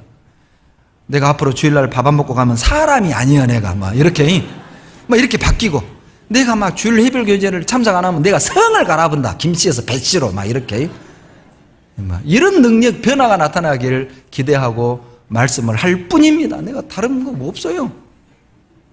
말씀하는 것 말고 내가 어떻게 그분을 바뀌겠어요? 다른 거 없어요. 그러니까 만나면 막 안아주고 막 뭐라도 있으면 나눠드리고 하는 거예요. 제발 좀 바뀌라고. 근데 받아 먹기만 하고 안 바꿔. 좀만 더 먹으면 바뀔 거라고 생각을 해요. 우리 좀 바뀝시다. 우리 좀 바꿔봅시다. 작년보다는 올해가 좀 우리가 더 나아야 되지 않겠어요? 어제보다는 오늘이 좀 더 나아야 되지 않겠어요? 지난달보다는 이달이 좀 더 나아져야 되지 않겠어요? 우리의 생각이, 우리의 마음이, 마음 씀씀이가, 우리의 생활이 뭔가 좀 나아져야 되지 않겠습니까? 우리 위로자가 됩시다. 저는 여러분에게 위로자가 되랍니다. 여러분은 저에게 위로자가 되어주세요. 데살로니가후서 2장. 데살로니가후서 2장.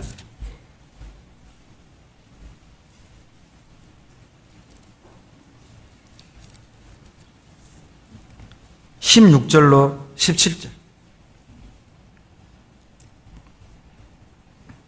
같이 읽겠습니다.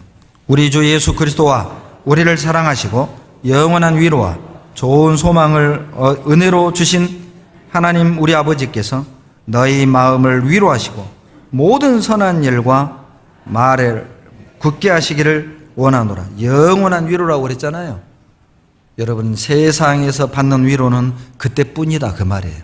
세상의 위로와 영원한 위로는 반대입니다. 세상에서 주는 위로는 그때뿐이에요.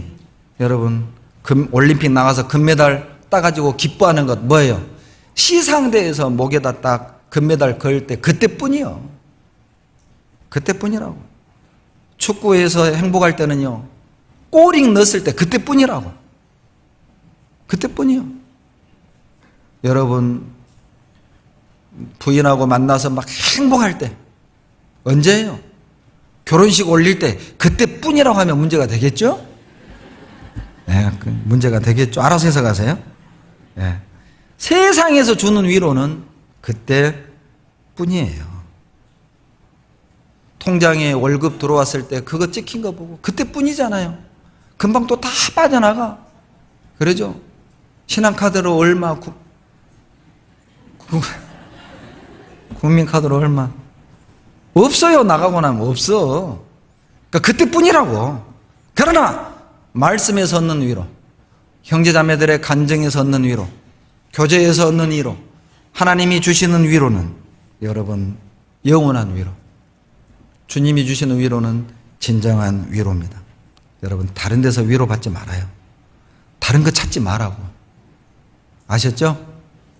힘들고 정말 마음에 막 고통스러운 일이 있으면 바다로 산으로 들로 돌아다니지 말고 어디로 와야 돼요? 교회로 오세요. 교회로. 알았죠? 네. 말씀 빼먹으면서까지, 교제를 빠지면서까지 엉뚱한 것에서 위로를 찾지 마십시다. 그래서 우리 주변에 위로받지 못한 사람들이 얼마나 많습니까? 우리는 위로자가 있잖아요. 그런 면에서 세상 사람들 보면 참 불쌍해요. 위로받을 것이 없잖아. 밤새 먹고 자고 일하고 눈만 뜨면 일하고 그냥 다람쥐 밖에 돌면서 살면서 가끔 TV 보면서 깔깔깔하고, 그리고 또 일상의 고통 속으로 들어가고. 어디에서 위로를 받습니까? 우리는 답을 알고 있잖아요. 그들에게 위로를 전합시다. 위로자 되시는 하나님을 전해줍시다. 주님의 위로만이 진짜 위로라는 걸 전해줍시다. 수고하고 무거운 짐지자들아 다 내게로 오라. 내가 너희를 쉬게 하리라. 정말 위로되는 말씀이죠. 어디서 쉴 거요? 주님 품에 안길 때 쉴 수 있어요. 그들을 주님께로 인도합시다. 기도하겠습니다.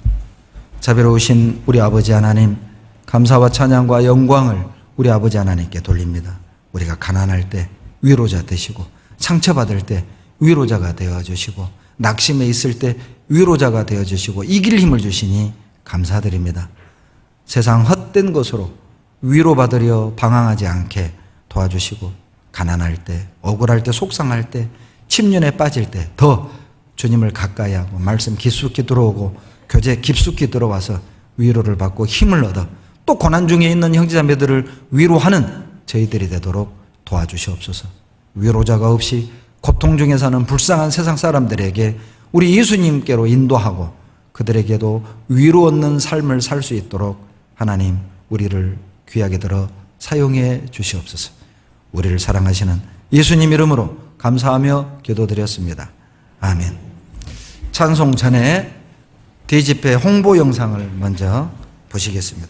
방송실 틀어주세요.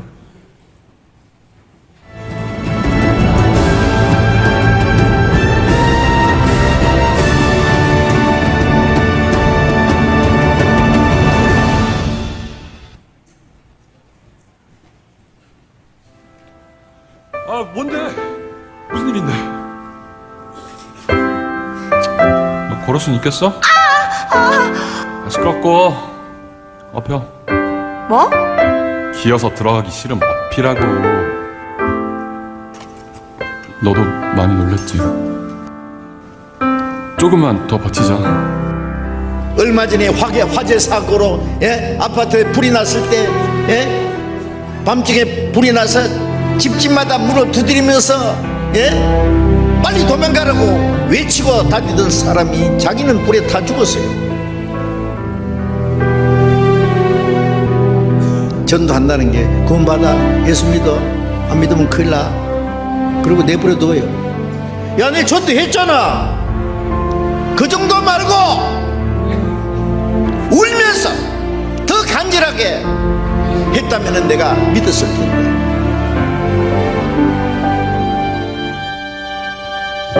우리 전도가 너무나 형식적이 아닙니까? 간절하게 좀 절실하게 그런다면 그들의 마음을 좀 더 움직일 수 있지 않겠습니까? For if you keep silent, deliverance for the Jews will arise from someplace else. You will surely perish. Who knows whether you have come to the palace for such a time as this?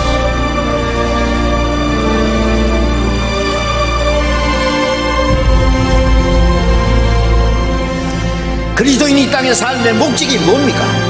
천국 가기 위해서 하나님이 보냈는데 이제 천국 갈 확신을 얻었습니다.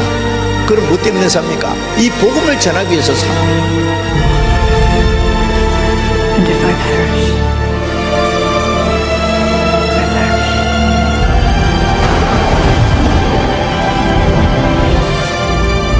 우리가 뭔가를 얻기를 원한다면 인내하고 희생하고 수고할 것을 각오해야 됩니다.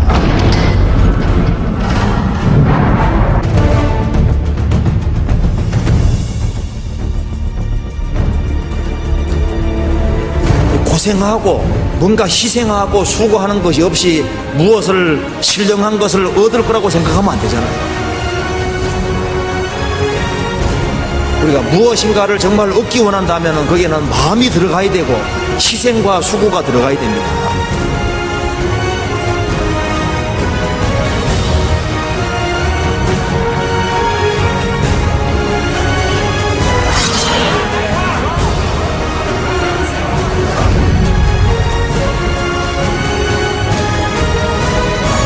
조금만 도와주면 구원받을 수 있는데 좀 더 간절한 마음으로 희생하면은 지옥 갈 영혼이 천국으로 갈 수 있는데,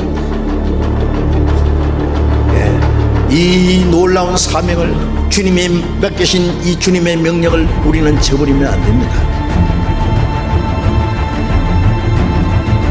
비록 이 세상의 능력은 부족하더라도, 말하는 재주는 별로 없을지라도, 가난할지라도, 병들었을지라도, 연세가 많을지라도, 부족한 것이 많이 있을지라도, 그 하나님을 만나고 그 하나님의 복음을 듣고 하나님의 사랑을 깨달은 사람, 구원함을 받은 사람은 하나님의 복음을 전할 자격이 있습니다. 아니, 책임이 있습니다. 하나님은 그 사람을 쓰시죠.